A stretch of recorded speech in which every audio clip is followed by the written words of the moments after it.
హల్లెలూయా. ప్రభు తన దాసుతో మాట్లాడాలని కళ్ళు మూసుకొని రెండు చేతులు పైకెత్తి దేవుని స్తోత్రం చెప్తా. స్తుతి స్తుతి స్తుతి స్తుతి స్తుతి స్తుతి. మంచి వాతావరణం కలుగు చేయనట్లుగా, వర్షం ఆడకుండా కూడా సహాయం చేయనట్టుగా దేవుని స్తోత్రం చెప్తాం. అనేకులు దర్శించినట్లుగా దేవుని స్తోత్రం చెప్తా. స్తోత్రం స్తోత్రం స్తోత్రం. హల్లెలూయా.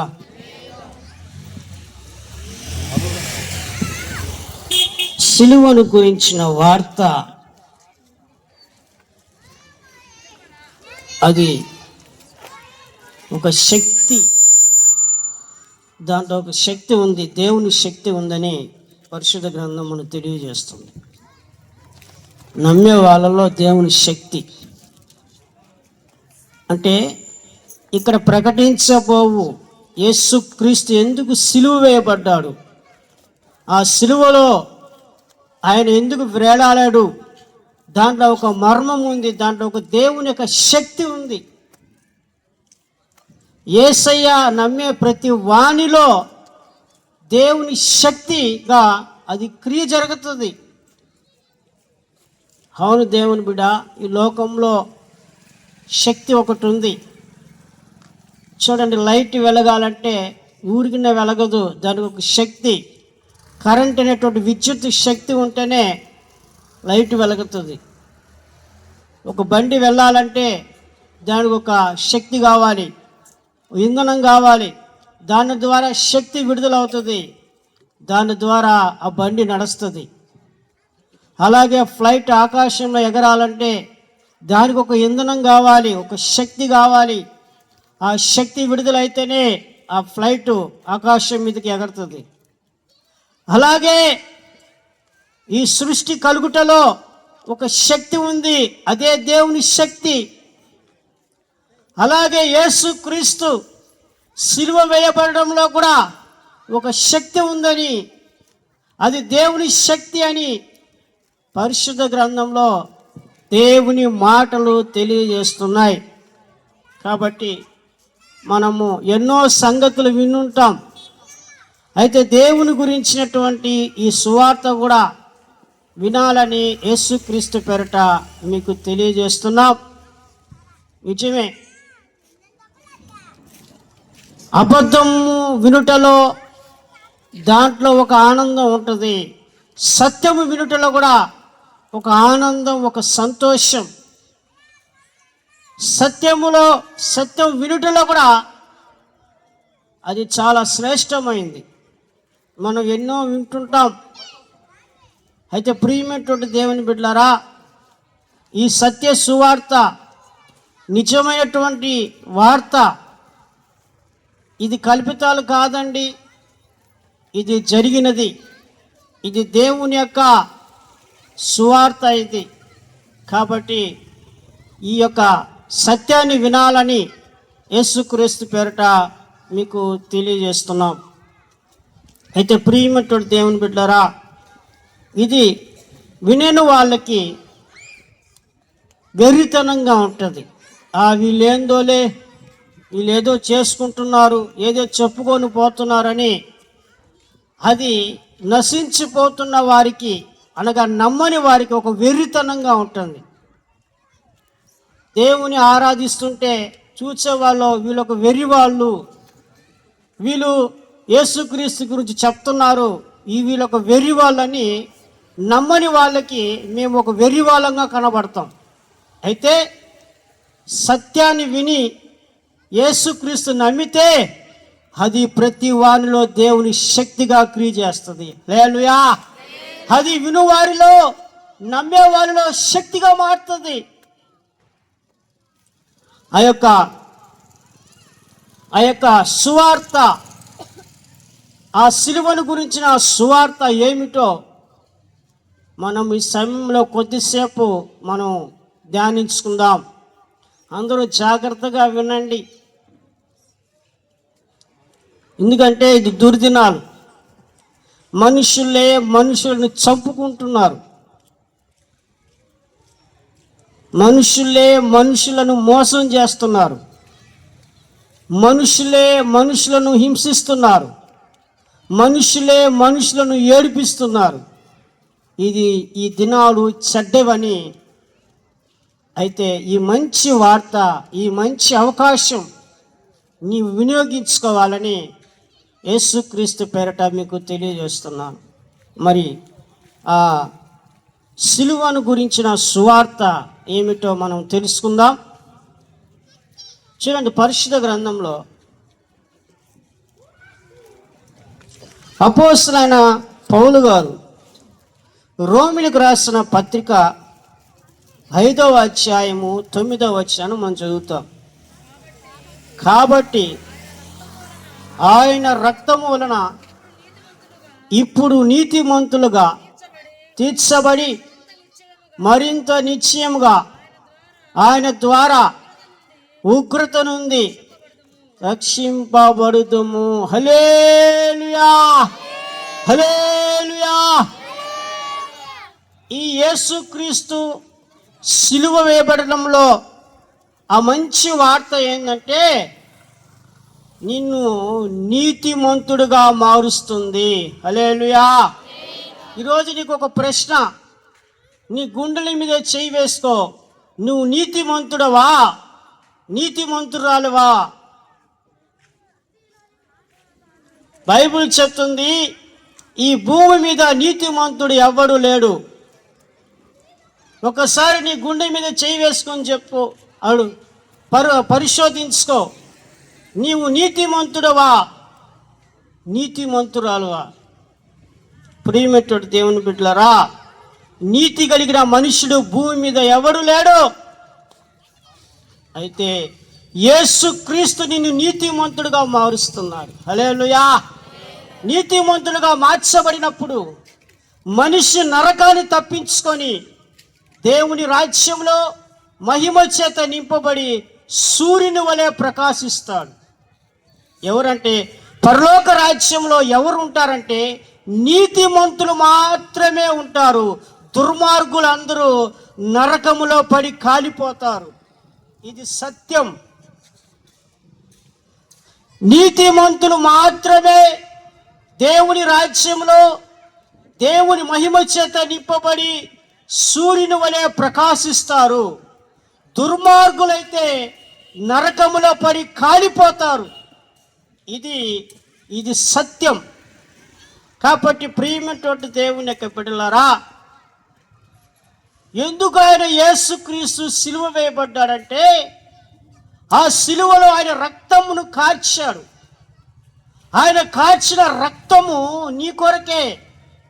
ఆ రక్తము నీ పాపములంతటిని కడిగి నిన్ను పరిశుద్ధపరిచి పవిత్రపరిచి నిన్ను నీతిమంతుడుగా నీతిమంతురాలుగా చేస్తుంది. అప్పుడు నువ్వు ఉగ్రత నుంచి తప్పించబడతావు, నరకమైనటువంటి శిక్ష నుంచి తప్పించబడతావు, నిత్య జీవాన్ని పొంది యేసుక్రీస్తుతో ఆ దేవుని రాజ్యంలో సంతోషంగా జీవిస్తాం. ఆయన రాజ్యం పరలోకము గురించి బైబిల్లో రాస్తుంది. పరలోక రాజ్యంలో ఆకలి దప్పికలు ఉండవు. పరలోక రాజ్యంలో ఉండేవాడికి మరణము లేదు. పరలోక రాజ్యంలో ఉండేవాడికి కన్నీళ్ళు ఉండవు. పరలోక రాజ్యంలో ఉండేవారికి దుఃఖం ఉండదు. అక్కడ దొంగ మొగుళ్ళు ఉండరు, దొంగ భార్యలు కూడా ఉండరు. తెలుసా? పరలోక రాజ్యంలో భార్యను మోసం చేసే దొంగ భర్తలు ఉండరు. పరలోక రాజ్యంలో భర్తను మోసం చేసే దొంగ భార్యలు ఉండరు. అంటే అక్రమ సంబంధాలు ఉండే వాళ్ళు ఉండరు. వాళ్ళందరూ నరకంలో పడి కాలిపోతారు. పరలోక రాజ్యంలో ఉండేది ఒక నీతి కలిగిన మనుషుడు ఒక్కడే. నీతిగా బతికిన వాడు మాత్రమే పరలోక రాజ్యంలో ఉంటాడు. అక్కడ మనుషులకి, అక్కడ ఉన్న వారికి ఆకలి దప్పులు ఉండదు, మరణమే ఉండదు. నిత్యము వాళ్ళు సంతోషంగా జీవిస్తారు. అక్కడ రోగాలు వ్యాధులు ఉండవు. అక్కడ బాధ పెట్టేవారు, మోసం చేసేవాళ్ళు ఎవరు ఉండరు. అక్కడ సంతోషంగా, హాయిగా, నీతి కలిగి, సమాధానం కలిగి, పరిశుద్ధాత్మను ఆనందిస్తూ నిత్యము సంతోషంగా ఉంటారు. ఇక్కడైతే భూమి మీద వెలుగునియడానికి సూర్యుడు ఉన్నాడు. సూర్యగ్రహణం ఉంది, లైట్లు ఉన్నాయి. అయితే పరలోక రాజ్యంలో ఈ సూర్యకాంతులు ఉండవు, లైట్లు ఉండవు, దేవుడే వెలుగై ఉంటాడు. హల్లెలూయా. పరలోక రాజ్యంలో దేవుడైన యేసుక్రీస్తే వెలుగై ఉన్నాడు. ఆ వెలుగు ద్వారా ఆ పరలోక రాజ్యం ప్రకాశిస్తూనే ఉంటుంది. ఈ భూమి మీద అయితే సూర్యుని ద్వారా వెలుగు వస్తుంది, సూర్యుడు అస్తమిస్తే వెలుగు లేదు. కానీ పరలోక రాజ్యంలో ఎప్పుడు వెలుగు ఉంటుంది, దేవుడే వెలుగై ఉన్నాడు. హల్లెలూయా. దేవుడే వారి మధ్య ఉంటాడు. ఇది శ్రేష్టమైన రాజ్యం. ఆ పరలోక రాజ్యంలోకి వెళ్ళాలంటే నీతి కలిగి జీవించాలి. నీతిమంతుడు, నీతిమంతురాలు మాత్రమే ఆ పరలోక రాజ్యంలో ఉంటారు. నిజమే, నీతిమంతులు లేరు ఈ లోకంలో. ఎందుకంటే ఇప్పుడు అంతా వ్యాపారం, మోసం అయిపోయింది. భర్త భార్యను మోసం చేస్తున్నాడు, భార్య భర్తను మోసం చేస్తుంది. పిల్లలు తల్లిదండ్రులు మోసం చేస్తున్నారు, తల్లిదండ్రులను పిల్లలు మోసం చేస్తున్నారు. కుటుంబంలో ఉన్నటువంటి సొంత అప్పచెల్లులే ఒకరినొకరు మోసం చేసుకుంటున్నారు. కారణం ఏంటో తెలుసా? మనిషిలో ధనాపేక్ష వచ్చేసింది, వ్యాపారం. మనిషికి ఇక్కడ ముఖ్యం ఏమైందంటే వ్యాపారం, వ్యాపారం, వ్యాపారం, డబ్బు. లాస్ట్కు దేవుడిది కూడా డబ్బే. దేవుడి కాడికి వచ్చినా కూడా డబ్బే. మనిషికి ముఖ్యం ఏమైందంటే ఈ కడవరి దినాల్లో డబ్బు, డబ్బు. అవసరమైతే డబ్బు ఇస్తే మనిషిని కూడా చంపేస్తారు. డబ్బు ఇచ్చి మనిషిని చంపేస్తారమ్మంటే వాడు వెళ్ళి చంపేసి వచ్చేస్తాడు. ఎందుకంటే మనిషికి కావాల్సిన డబ్బు, డబ్బు, డబ్బు, డబ్బు. డబ్బుతోనే బతకవచ్చని మనిషి నిర్ణయించుకున్నాడు. అందుకే ఈ ప్రపంచము డబ్బు వైపు పరుగెత్తుంది. అందుకే హత్యలు జరుగుతున్నాయి, అందుకే ఒకరినొకరు చంపుకుంటున్నారు. కారణం ఏంటంటే మనిషిలో ధనాపేక్ష. మనిషికి ధనాపేక్ష వచ్చేసింది. డబ్బు సంపాదించాలి, డబ్బు సంపాదించాలి, డబ్బు సంపాదించాలని మరి మనిషిలో ఒక దురాశ ఏర్పడింది, దురాశ కలుగుతుంది. ఈరోజు ఈ దేశం, ఈ ప్రపంచ దేశాలు నాశనం అవడానికి కారణం ఏంటంటే మనిషికి డబ్బు, ధనాపేక్ష పట్టింది. డబ్బే, డబ్బు, డబ్బు, డబ్బు. డబ్బు కోసం చనిపోతున్నాడు, డబ్బు కోసం చంపుతున్నాడు, డబ్బు కోసం ఒకరినొకరు మోసం చేసుకుంటూ ఒకరినొకరు కక్షలు, కార్పణ్యాలు, గొడవలు జరుగుతున్నాయి. అందుకే ప్రియమైనటువంటి దేవుని బిడ్డలారా, ఇక్కడ మనం గమనించినప్పుడు యెషయా గ్రంథంలో ఒక మాట అంటాడు, చూడండి.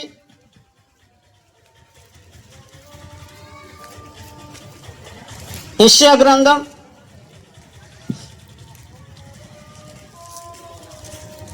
53వ అధ్యాయం 6వ వచనం. మనమందరము గొర్రెల వలె త్రోవ తప్పితిమి, మనలో ప్రతి వాడును తనకిష్టమైన త్రోవకు తొలిగెను. యెహోవా మన అందరి దోషము యేసయ్య మీద మోపబడెను. హల్లెలూయా. ప్రతి మనిషి యొక్క పాపము, దోషము యేసుక్రీస్తు మీద మోపబడింది. ఆయన ప్రతి మనిషి యొక్క దోషము, పాపాన్ని భరించినటువంటి మనుష్య కుమారు అనగా దేవుడే మనిషిగా ఈ లోకంలో అవతరించాడు. హల్లెలూయా. యేసుక్రీస్తు ఈ లోకంలోకి అవతరించడానికి కారణం ఏందో తెలుసా? మనుషుల యొక్క దోషము, మనుషుల యొక్క పాపమును భరించి వారిని ఆ పాపము నుంచి వచ్చి జీతమైన రెండవ మరణమైన నరకం నుంచి తప్పించి నిత్య జీవములోకి చేర్చడానికే, పరలోకమందు చేర్చడానికే యేసుక్రీస్తు నరుడుగా ఈ లోకంలో అవతరించాడు. అవును, ఇక రాసింది మనము త్రోవ తప్పిపోయినామంట. నిజమే, త్రోవ తప్పిపోయినాం. ఒక కుటుంబంలో చూస్తే, ఒక కుటుంబం గమనిస్తే, కుటుంబంలో తల్లిదండ్రులు ఏడుస్తున్నారు, పిల్లలు ఉన్నారు, ఒకవాడేమో తాగుబోతాడు, ఒకడేమో తిరుగుబోతాడు, ఒకడేమో గొడవలు తెచ్చేవాడు. చూడండి, ఒక పిల్లలు కలిగినటువంటి తల్లిదండ్రులు వాళ్ళ బాధలు చూడండి. ఒకడేమో తిరుగుబోతాడు, వాడు తిరుగుతూనే ఉంటాడు, వాడికి ఏం పని పాట ఉండదు, ఒక బాధ్యత ఉండదు. ఒకడేమో గొడవలు పెడతాడు, గొడవలు తెచ్చుకుంటాడు, గొడవలకు వెళ్తాడు. ఒకడేమో తాగుబోతాడు. ఈ కలిగినటువంటి తల్లిదండ్రులకు బాధ కారణం ఏంటంటే ఎవరికి ఇష్టం వచ్చినట్టుగా వాళ్ళు బ్రతుకుతున్నారు. ఈ లోకంలో మనుషులు ఎలా ఉన్నారంటే వాళ్ళకి ఇష్టం వచ్చినట్టుగా వాళ్ళు బతుకుతున్నారు. కలిగినటువంటి తల్లిదండ్రులు బాధపడుతున్నారు. అందుకే బైబిల్లో రాస్తుంది, మనిషి తనకి ఇష్టం వచ్చినట్టుగా త్రోవ తప్పిపోయాడు, తన ఇష్టం వచ్చినట్టుగా బ్రతుకుతున్నాడు, తనకు నచ్చినట్టుగా చేస్తున్నాడు. వాడు అంటాడు ఎదిగిన తర్వాత, నా ఇష్టం.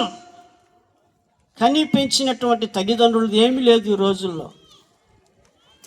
ఎదిగినటువంటి పిల్లలు అంటున్నటువంటి మాట, నా ఇష్టం. మనిషి తన ఇష్ట ప్రకారంగా జీవించడానికి ఇష్టపడుతున్నాడు. ఆ ఇష్టం ఏమైందంటే వాడు త్రోవ తప్పిపోయి వారు నశించిపోతున్నారు.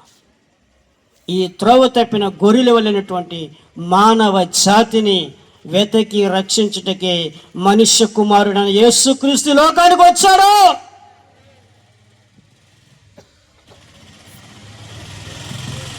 నశించిపోతున్న ఒక్కొక్కరిని వెతకడానికి, నశించిపోతున్న ఒక్కొక్కరిని వెతికి రక్షించడానికి క్రీస్తు యేసు లోకానికి వచ్చాడు. మా ప్రాంతాలు వేరే వేరే ప్రాంతాలు, కానీ మీ ప్రాంతానికి మేము ఎందుకు వచ్చామంటే నశించిపోతున్న వారిని రక్షించడానికి యేసు క్రీస్తు వలన ఈ యొక్క ప్రాంతానికి మేము పంపబడ్డాం. ఈ ప్రాంతానికి వచ్చి ఆయన సిలువ వార్తను ప్రకటిస్తున్నాం. హల్లెలూయా. ప్రియమైనటువంటి దేవుని యొక్క బిడ్డ, మనుషులు తమకు త్రోవ తప్పిపోయారు. మాకు ఒక చర్చి పని జరిగింది. వాడు ఉదయం వేసినటువంటి ఆ గుటక వాడు పని అయ్యి సాయంత్రం 7 దాకా నమలుతానే ఉన్నాడు. ఆ గడ్డి నమిలినట్టుగా నమలడమే. చూడండి, వాడు వయసు ఎంత? 20 సంవత్సరాలు. 20 సంవత్సరాలు వాడు గుటకాకు అలవాటు పడిపోయాడు, మాదక ద్రవ్యానికి అలవాటు పడిపోయాడు. ఇక వాడు ఆ వయసులో ఆ గుటకా తింటా ఉంటే లాస్ట్కి వాడు ఏమంటాడు, జట్కా అయిపోతాడు. ఏముంది, 30 సంవత్సరాలు అంటే పళ్ళు రాలిపోతాయి, ఇంక ప్లాస్టిక్ పళ్ళు పెట్టుకోవాలా, లాస్ట్కి దంచి దంచి దంచి తినాల. చూడండి, 20 సంవత్సరానికి వ్యసనానికి బానిస అయిపోయాడు. పని చేయడానికి వచ్చిన వాడు, ఉదయం పనికి వంగినటువంటి వాడు పనిలో దిగంగానే పొట్లాన్ని చింపి నోట్లో గుట్కా వేస్తున్నాడు. వాడు ఒకరితో ఆగాడా, గుట్కా మీద గుట్కా, గుట్కా మీద గుట్కా మింగతా సాయంత్రం దాకా నమలుతానే ఉన్నాడు. నువ్వు ఏదైనా చాక్లెట్ వేసుకుని నమలొచ్చు కదా, ఏదైనా మంచి పదార్థం నమ్మలవచ్చు కదా. అందుకే రాస్తుంది, మనిషి మానవ జాతి పాడైపోయింది, మానవ జాతి నశించిపోతుంది. ఇలా నశించిపోతున్న వారిని వెతకి రక్షించుటకే యేసుక్రీస్తు లోకానికి వచ్చాడు. అది సువార్త. ఇదండి సువార్త. సువార్త ఇది, కథలు కాదు సువార్త. ప్రియమైనటువంటి దేవుని బిడ్డలారా, మరి ఈ యొక్క మంచి సువార్త మీకు ప్రకటించడానికి యేసుక్రీస్తు మరి ఇక్కడికి మేము వచ్చినాం. కాబట్టి ప్రియమైనటువంటి దేవుని యొక్క బిడ్డలారా, ఈ సిలువను గురించిన సువార్త, ఎందుకు యేసుక్రీస్తు సిలువ వేయబడ్డాడంటే నిన్ను రక్షించడానికి, నిన్ను రక్షించి నీకు నిత్య జీవం ఇవ్వడానికి, నరకంలోంచి తప్పించి నిత్య జీవం అనుగ్రహించడానికి యేసుక్రీస్తు నీ కొరకు సిలువ వేయబడ్డాడు. అసలు ఈ లోకంలో ఒక శ్రేష్టమైన వ్యక్తి ఎవరండి? కట్టుకున్న భార్య, భర్త, పుట్టిన పిల్లల కాదు. నీకోసం ప్రాణం పెట్టిన వానికన్నా గొప్పవాడు ఎవడు లేడు. అటువంటి వాడు యేసుక్రీస్తు ఒక్కడే. ఆమేన్. యేసుక్రీస్తు ఒక్కడే నిన్ను ప్రేమించి నీ కొరకు తన ప్రాణం పెట్టాడు. ఈ రోజులు చంపుతున్న వాళ్ళు ఉన్నారు, ఏడిపించే వాళ్ళు ఉన్నారు, దోచుకునే వాళ్ళు ఉన్నారు. కానీ యేసుక్రీస్తు సర్వాన్ని నీ కొరకు దారపోశాడు. యేసుక్రీస్తు సర్వాన్ని నీ కొరకు దారపోశాడు. తన ప్రాణాన్ని దారపోశాడు, తన రక్తాన్ని దారపోశాడు, తన సొగసుని దారపోశాడు. ఎందుకో తెలుసా? నీకు నిత్య జీవం ఇవ్వడానికి, నీ పాపం నుంచి నిన్ను విడిపించి, పాపం వలన నీవు నశించిపోకుండా, నరకంలో పడి కాలిపోకుండా నీవు పరిశుద్ధపరచబడి ఆ పరిశుద్ధిలో ఉండేటువంటి దేవుని రాజ్యంలో నీవు సంతోషంగా ఉండడానికి యేసుక్రీస్తు నీకు సిలువ మీద నీ కొరకు సిలువ వేయబడ్డాడు. ఎంతకన్నా ప్రేమ కలిగిన వాడు దొరకతాడా నీకు? నీ భార్యని అడుగు, నా కోసం నీ ప్రాణం ఇస్తావని అడుగు. నీ భర్తను అడుగు, నా కోసం ప్రాణం ఇస్తావని అడుగు. నువ్వు కనిపించావే నీ బిడ్డలను అడుగు, నా కోసం ప్రాణం ఇస్తావని. నిన్ను కన్నారే నీ తల్లిదండ్రులు అడుగు, నా కొరకు ప్రాణం ఇస్తావని. నీ స్నేహితుల కొరకు తిరుగుతున్నావే, ఆ స్నేహితుడు అడుగు, నీ ప్రాణం ఇస్తావా అని. నీ అక్కను అడుగు, నీ చెల్లిని అడుగు, నీ తమ్ముని అడుగు, నీ అన్నను అడుగు, ప్రాణం ఇస్తావా అని. ఎవరు ఇవ్వరు, కానీ యేసుక్రీస్తు అడగక ముందే నీ కొరకు ప్రాణం ఇచ్చాడు. యేసుక్రీస్తు నువ్వు అడగక ముందే నీ కొరకు ప్రాణం ఇచ్చాడు. ఆయన ప్రాణం ఇచ్చిన వాడి కన్నా గొప్పవాడు ఎవడు లేడు భూమి మీద. కానీ యేసుక్రీస్తు నీ కొరకు ప్రాణం పెట్టాడు. అందుకే యేసుక్రీస్తు గొప్పవాడు. ఆమేన్. అందుకే యేసుక్రీస్తు గొప్పవాడు. ఎందుకో తెలుసా?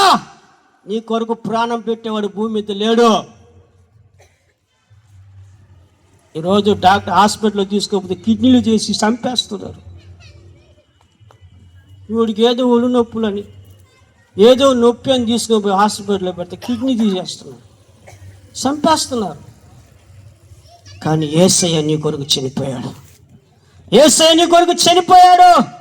ఇంత ప్రేమ కలిగిన వాడు నీకు దొరకతారా? అది దేవుని ప్రేమ. హల్లెలూయా. అందుకే బైబిల్ అంటుంది, దేవుడు నిన్ను ప్రేమిస్తున్నాడు, దేవుడు నిన్ను ప్రేమిస్తున్నాడు. కనుకనే నీ కొరకు ఆయన తన ప్రాణాన్ని పెట్టాడు. నీ కొరకు ఆయన శిక్షను భరించాడు. నీ కొరకు ఆయన సిలువ వేయబడ్డాడు. నీ కొరకు రక్తాన్ని కాచి సొగసు స్వరూపాన్ని కోల్పోయాడు.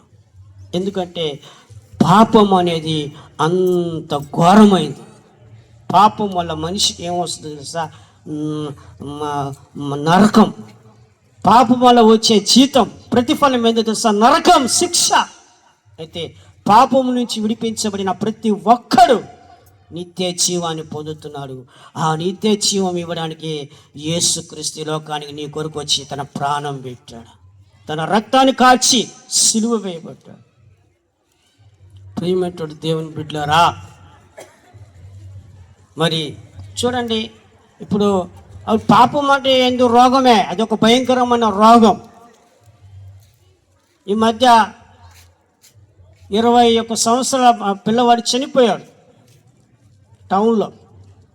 21 సంవత్సరాల వాడికి ఏంటంటే హెచ్ఐవి రోగం వచ్చింది. హెచ్ఐవి రోగం వచ్చి ఆ రోగంతో చచ్చిపోయాడు. ఎందుకంటే వ్యభిచారం పాపం అని బైబిల్ చెప్తుంది. వ్యభిచారం పాపము. అందుకే వాడు పాపం చేశాడు కాబట్టి ఆ పాపము శాపమై వాడికి రోగం తెచ్చింది. ఆ రోగం వల్ల వాడు చనిపోయాడు. అంటే రోగము చాలా, పాపము చాలా చెడ్డది. అది నిన్ను నాశనం చేసేస్తుంది.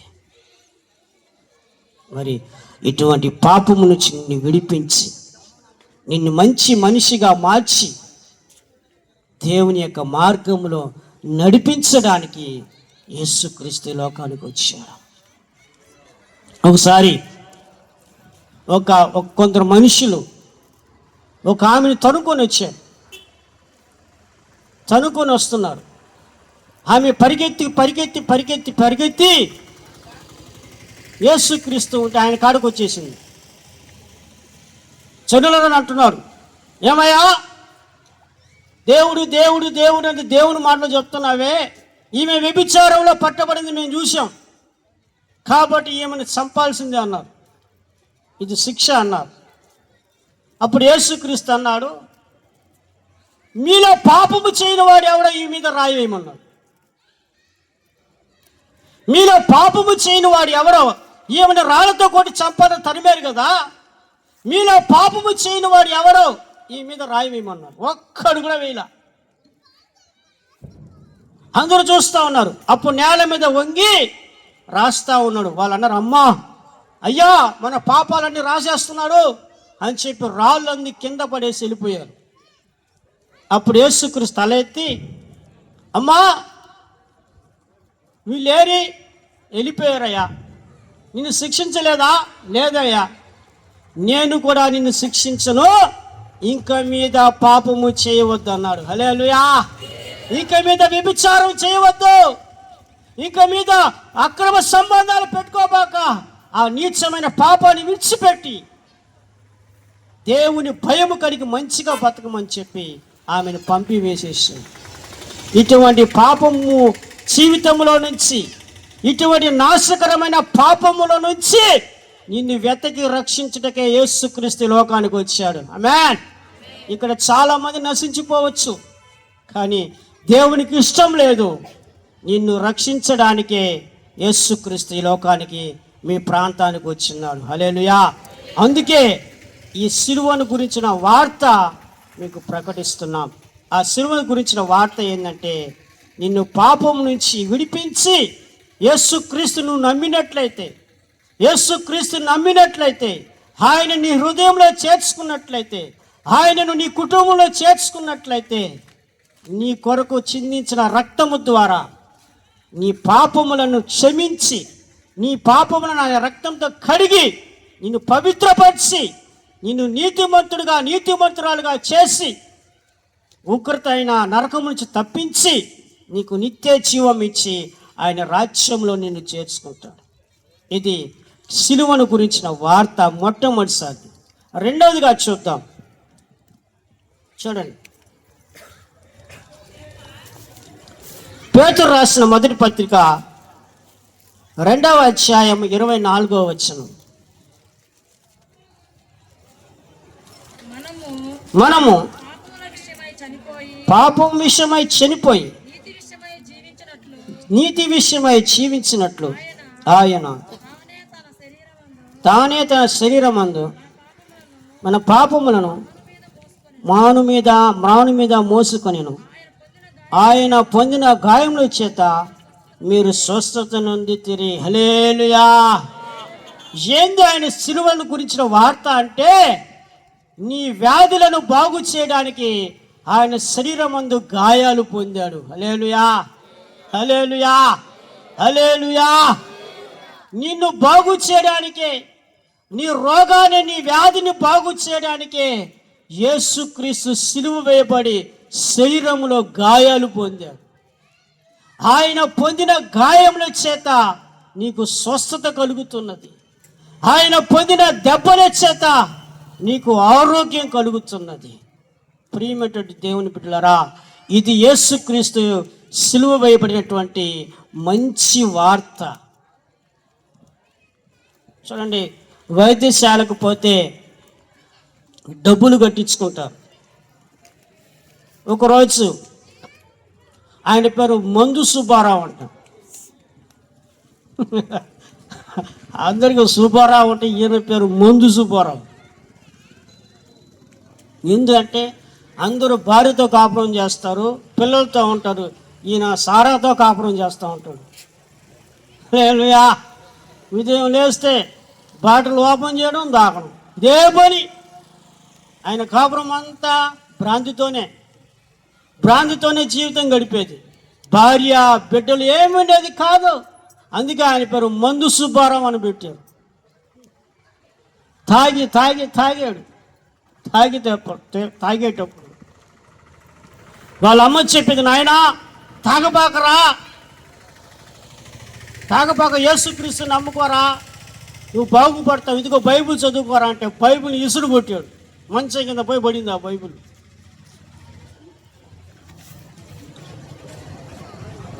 ఒకసారి బాగలేక వచ్చేసింది. బాగలేక వస్తే హాస్పిటల్కి తీసుకొని పోయాం.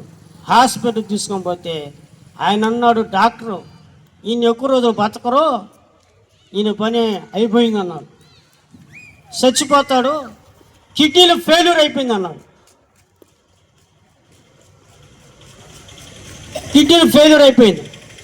అప్పుడు ఇంటికి తీసుకొని వచ్చేసింది వాళ్ళ అమ్మ. అయినా మానుతున్నాడా? వాళ్ళ అమ్మగారు పోయి, అమ్మా ఒక 500 రూపాయలు ఇవ్వను. ఎందుకురా? తాగాలన్నాడు. గురే 4 రోజులైనా కనులరా చూసుకొని రా, నిన్ను ఎందుకురా నన్ను బాధ పెడతావు?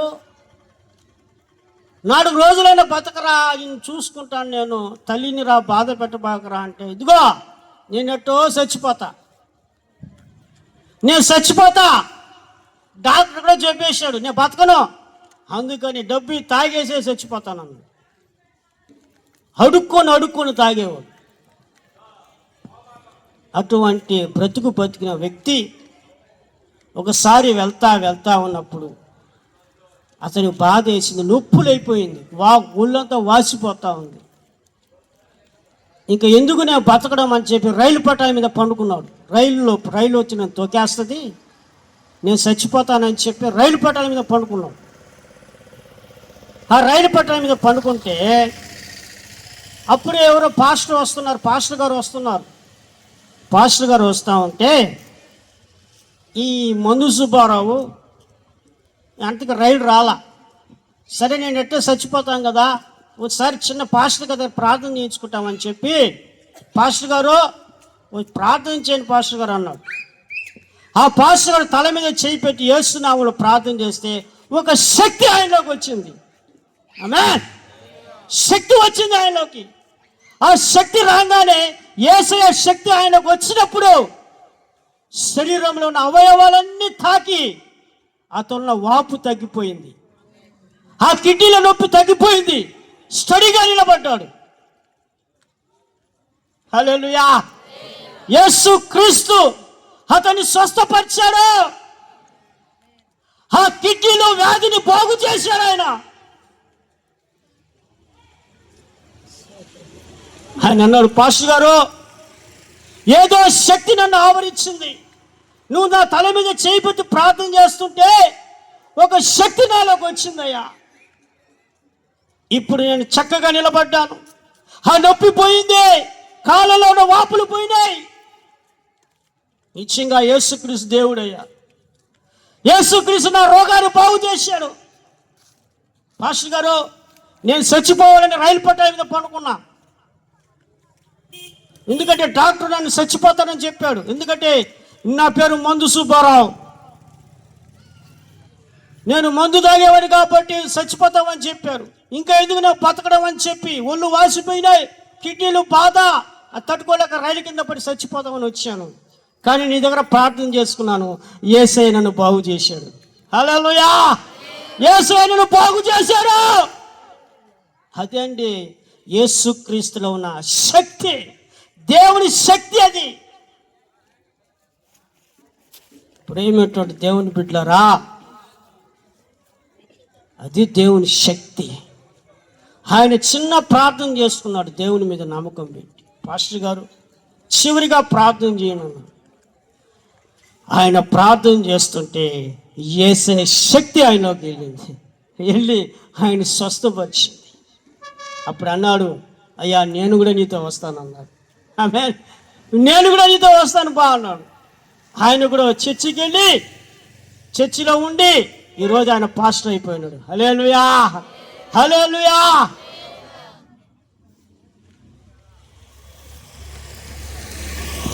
ప్రియ దేవుని బిడ్డ, మళ్ళా ఇంటికి వచ్చాడు. ఇంటికి వచ్చి, గురే ఎదురా ఎట్టపోయావురా అంటే, ఏమమ్మా అన్నావు. గురి ఎందుకురా పోయావు, 4 రోజులు ఉండరా, నువ్వెట్టో చచ్చిపోతా ఇక్కడ ఉండరా అంటే, ఆయన అన్నాడు నేను సావను అన్నాడు. పిచ్చి పట్టిపోయింది. ఏందేందో మాట్లాడుతున్నాడు వీడు.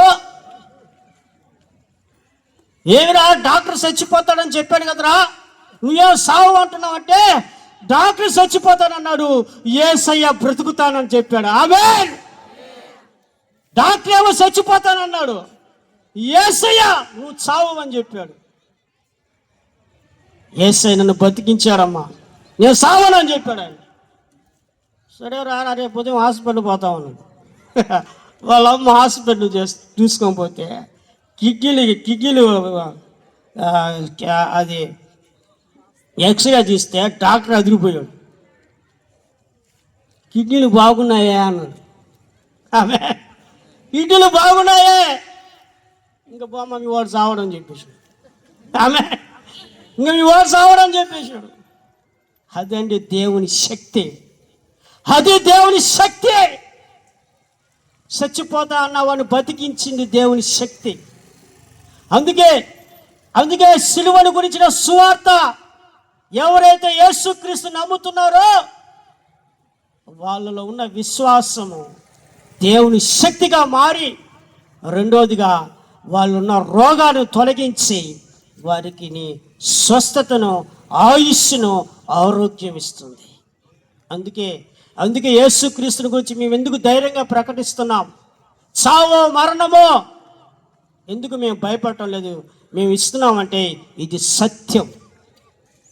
అవును, ఒక బావి ఉందండి, మట్టి పూడిస్తే ఆగిపోతుంది, కానీ జీవపు ఊట నువ్వెంత మట్టి పోసినా దాన్ని చీల్చుకొని బయటకు వస్తుంది. ఆమేన్. అది యేసుక్రీస్తులో ఉన్న జీవం. యేసుక్రీస్తుని జీవం అది జీవజలపు ఓట, అది జీవజలపు ఓట అది. అవును, మామూలు బాయిలు అయితే మట్టి పూడిస్తే పూడుకొని పోతాయి, కానీ ఓటలో నువ్వు ఎంత మట్టి పోసినా అది లోపల ఉబుకుతూనే ఉంటుంది. ఇది దేవుని శక్తి. ఇది మనిషిలోకి వెళ్ళి మనిషిలో దేవుని శక్తిగా, ఆ యేసుక్రీస్తు దేవుని శక్తిగా నమ్ముతున్న వాళ్ళలో జరుగుతున్నాయి.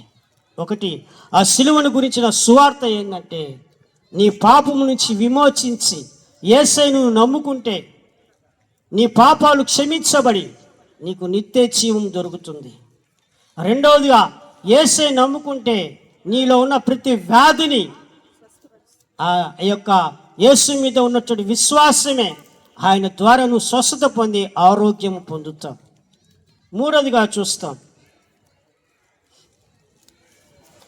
లూకా సువార్త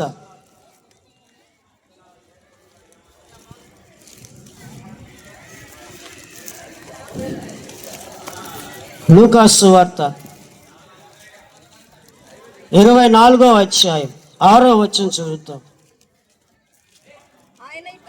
ఆయన ఇక్కడ లేడు, ఆయన లేచున్నాడు. హల్లెలూయా. యేసుక్రీస్తు సమాధిలో లేడు, లేచి ఉన్నాడు. ఆయన చంపి సమాధిలో పెడితే 3వ దినమున తిరిగి లేచాడు ఆయన. ఆమేన్. యేసుక్రీస్తు మరణాన్ని గెలుచుకొని తిరిగి లేచాడు. యేసుక్రీస్తును మరణం బంధించలేకపోయింది. యేసుక్రీస్తు సమాధిలో లేడు, ఆయన లేచి ఉన్నాడు. చనిపోయిన వారి సమాధులు ఇంకా ఉన్నాయి, కానీ యేసుక్రీస్తు సమాధి తెరవబడే ఉంది. ఆమేన్. ఎందుకో తెలుసా? ఆ సమాధి తెరవబడి మృత్యుంజయుడే యేసుక్రీస్తు తిరిగి లేచాడు. యేసుక్రీస్తు మృత్యుంజయుడు, యేసుక్రీస్తు పునరుత్థానుడు, యేసుక్రీస్తు మరణపు ముడిని విరిచి తిరిగి లేచిన జయవీరుడు ఆయన. ఆయన సమాధి చేసేస్తే 3వ రోజున ఆ సమాధి కాడికి వెళ్ళింది ఆ సహోదరి. సమాధి కాడికి వెళ్తే ఆ బండ తొలగించింది. చాలామంది అన్నారు బండ తొలగించింది. ఆయన లేచాడు, బండ తొలగిపోయింది. అక్కడ ఒక దేవదూత కూర్చొని ఉన్నాడు. అమ్మా ఏంది ఎదుగుతున్నావంటే, అయ్యా ఈ సమాధిలో యేసుక్రీస్తుని పెట్టాము, ఇది తెరిచే ఉంది, ఈయన ఎక్కడ పోయాడు, ఎవరు తీసుకొని పోయారంటే ఆయన అంటాడు, దేవదూత అంటాడు, యేసుక్రీస్తు చనిపోయి తిరిగి లేచాడు. ఆమేన్. యేసుక్రీస్తు ఇక్కడ లేడు. నువ్వు ఇంకా మృతులు ఎతుకుతున్నావు ఆయన్ని. ఆయన లేచాడు, ఆయన చనిపోయి 3వ దినము లేచాడు. నీకు చెప్పలేదా? శిష్యులకు చెప్పలేదా? నేను రోమా ప్రభుత్వం వలన నేను శిక్షను పొందుతాను, నన్ను రోమా ప్రభుత్వం శిక్ష వేస్తుంది, నేను శిలువ మరణం పొందుతాను, 3వ దినమ తిరిగి లేస్తాను. నీకు చెప్పలేదా? ఆయన చెప్పలేదా? ఆయన చెప్పిన మాట ఆమె గుర్తు చేస్తుంది. ఆమేన్, ఆమేన్. ఒకరోజు ఒక ఆయన అడిగాడు, అయ్యా అందరూ కాలుస్తారు కానీ చనిపోతే మీరందరూ కాల్చడం సమాధిలో పెట్టేస్తారు, మట్టిలో పెడతారంటే, మేము ఎందుకు మట్టిలో పెడతామంటే దేవుడు మట్టిలో నుంచి మనిషిని చేసింది. ఆమేన్. మనిషి మట్టే కాబట్టి చనిపోయినటువంటి మనిషిని ఆ మట్టికే అప్పగిస్తాం. అది రూల్. ఎందుకు క్రైస్తవుడు చనిపోయిన వారిని కాల్చడు, సమాధి చేస్తాడంటే మనిషి మట్టిలో నుంచి తీయబడ్డాడు కాబట్టి ఆ మట్టికే అప్పగిస్తాం. అందుకే మేము కాల్చము. ఏ మట్టిలో నుంచి తీయబడ్డాడో మనిషి చనిపోతే ఆ మట్టికి అప్పగించేస్తాం. యేసుక్రీస్తు వచ్చినప్పుడు వాళ్ళు లేపబడతారు. ఆమేన్. ఎట్లా లేపబడతారంటే మనిషితోనే, మట్టిలో నుంచే మనిషిని చేసిన వాడు అదే మట్టిలో మన్ను అయినటువంటి ఆ మట్టి ఒక మనిషిగా మహిమ కలిగిన శరీరంగా మార్చబడి లేపబడుతుంది. ప్రభు యొద్దకు కొనిపోబడతారు. అట్లా వాళ్ళ సజీవంగా ఉన్నవారు తర్వాత యేసు యొద్దకు కొనిపోబడతారు. కాబట్టి ప్రియమైనటువంటి దేవుని బిడ్డలారా, ఆ సిలువను గురించిన వార్త ఏంటంటే యేసుక్రీస్తు చనిపోయి తిరిగి లేచారు. హల్లెలూయా. ఒకరోజు మరణం అంటే అందరూ భయమే. ఇప్పుడు ఎవరన్నా వచ్చి ఒరే నువ్వు తెల్లవారుజాము 2 గంటలు చచ్చిపోతారు అన్నా అనుకో, వాడు 12 గంటలకు చచ్చిపోయి ఉంటాడు. వాడు గుండె కొట్టుకునే దాంట్లో రైలు పరిగినట్టు డబడబడబడబడబడబడ పరిగిస్తూ ఉంటుంది. వాడు 2 గంటలు చేస్తారంటే వీడు 12 గంటలకు చచ్చిపోయి ఉంటుంది. ఎందుకంటే మరణం అంటే భయం. కానీ ఈరోజు మరణాన్ని సవాల్ విసిరి మరణానికి భయపడిన వాడు ఒక్కడే ఈ ప్రపంచంలో, వాడే క్రైస్తవుడు. ఆమేన్. మరణానికి భయపడిన వాడు ఒక్కడే భూమి మీద, క్రైస్తవుడు ఒక్కడే మరణానికి భయపడ్డు. ఎందుకంటే చనిపోతే మమ్మల్ని దేవుడు లేపుతాడు. ఆమేన్. చనిపోతే ఒక రోజున మమ్మల్ని దేవుడు లేపుతాడు. అటువంటిప్పుడు మాకెందుకు భయమో? మేము హ్యాపీగా చచ్చిపోతాము. చచ్చిపోతే మేము లేపబడతాం కాబట్టి మేము మరణానికి భయపడం. చాలామంది మరణం అంటే భయం. ఒక రోజంట ఒక ఆయన చచ్చిపోయాడు. చచ్చిపోయిన తర్వాత ఆయన సమాధి చేసాడు. ఒకసారి ఒక ఆమె బయటకు అట్టు వచ్చింది. బయటకు వస్తే ఎవరో ఒక అతనితో పోతా ఉన్నాడు. పోతా ఉంటే ఆమె ఉదయం లేచి చచ్చిపోయినవాడు తిరుగుతున్నాడు అని చెప్పి, చచ్చిపోయినవాడు తిరుగుతున్నాడు. ఇంకంతే. ఇళ్ళలో చీపురకట్టలు, చెప్పులు, చీపురకట్టలు దెయ్యాలు పోతాయా? దెయ్యాలు చీపురకట్టలు భయపడతాయా? మనిషే భయపడటంలా, మనిషే చెప్పులు భయపడటంలా, మనిషే చీపురకట్ట భయపడటంలా, మనిషి గుమ్మడికాయ భయపడటంలా, మనిషి టెంకాయ భయపడటంలా, మనిషి బొమ్మలకు భయపడలేదు. మనిషి భయపడకపోతే దెయ్యం ఎట్ట భయపడుతుంది? లేకపోతే మనుషులు చాందస్తం కాకపోతే. హల్లెలూయా. ఆమె చెప్పేసింది మనిషి చచ్చిపోయాడు తిరుగుతున్నానని. అందరూ భయపడిపోతున్నారు. 6 గంటలకల్లా తలుపులు మూసేసుకుంటున్నారు. చివరికి తేలింది ఏందిరా అంటే ఎవరో ఒక ఆయన పోతున్నాడని తెలిసిపోయింది. ఆయన ఆ రోజు ఏదో పని ముగించుకొని పోయాడని చెప్పి తెలిసింది. అంటే మనిషికి మరణం అంటే భయం. కానీ ఒక భక్తుడు అంటాడు, భక్తుడు యేసుక్రీస్తు నమ్మిన వాళ్ళు అంటాడు, ఇట్టి దేహముని విడిచి ప్రభు ఎద్దకు వెళ్ళాలని ఇష్టపడుతున్నాను అన్నాడు. ఆమేన్. నేను చనిపోయి ప్రభు గారికి వెళ్ళాలని ఇష్టపడుతున్నాను అన్నాడు. ఎందుకయ్యా? ఈ పాపిష్టి లోకంలో బతకడం కంటే నీతి లేని లోకం, నెమ్మది లేని లోకం, సమాధానం లేని లోకం, నిత్యము గొడవలు, హత్యలు, మానభంగాలు, వ్యభిచారాలు, జారత్వాలు, మోసాలతో నింపబడిన ఈ లోకంలో బతికి పాపము చూడడం కంటే హ్యాపీగా ఈ లోకాన్ని విడిచి ప్రభుతో సంతోషంగా ఉండడమే నాకు మేలు అన్న. చూడు, మరణానికి భయపడటం లేదు, కానీ మరణానికి ఎందుకు భయం వస్తుందంటే ఇంకా మనం చచ్చిపోతాము, ఇంకా మన జీవితం ఇంతే, మనం ఏమైనా నరకంలో పడిపోతామేమో అని భయం ఉన్నవాడు భయపడతాడు. కానీ యేసుక్రీస్తు మీద నమ్మకం వచ్చినవాడు భయపడ్డాడు. ఎందుకో తెలుసా?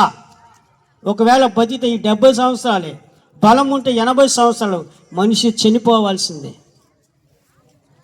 అయితే మన విశ్వాసం ఏంటంటే, మనం యేసుక్రీస్తు నమ్ముకొని చనిపోతే యేసుక్రీస్తు వచ్చినప్పుడు మనం లేపుతాడు, మనల్ని తీసుకుపోయి ఆయన రాజ్యంలో ఉంచుకుంటాడు. హల్లెలూయా! దేవునితో కలిసి మనం యుగయుగాలు జీవిస్తాం.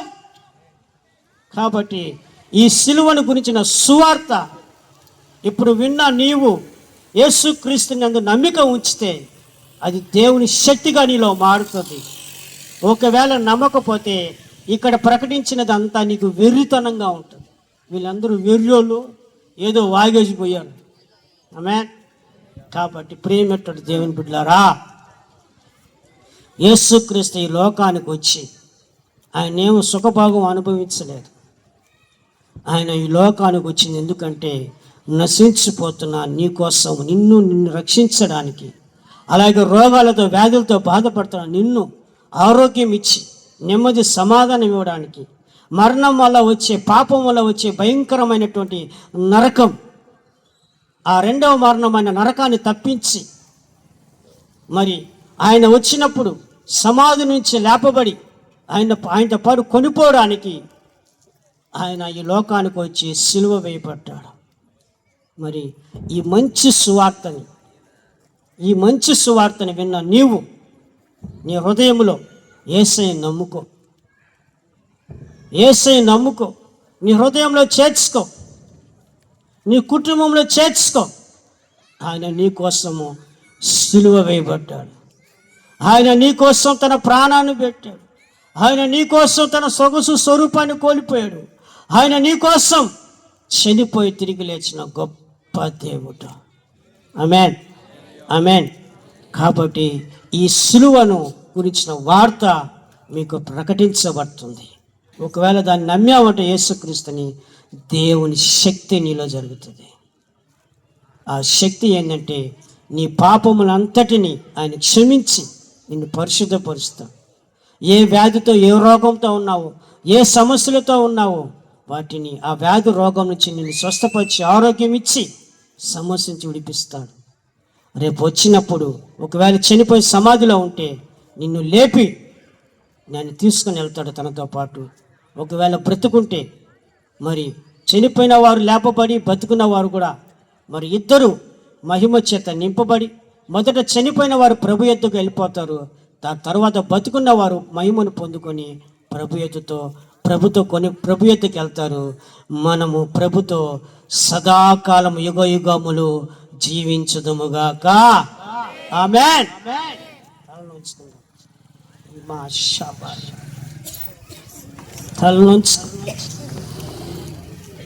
తలలో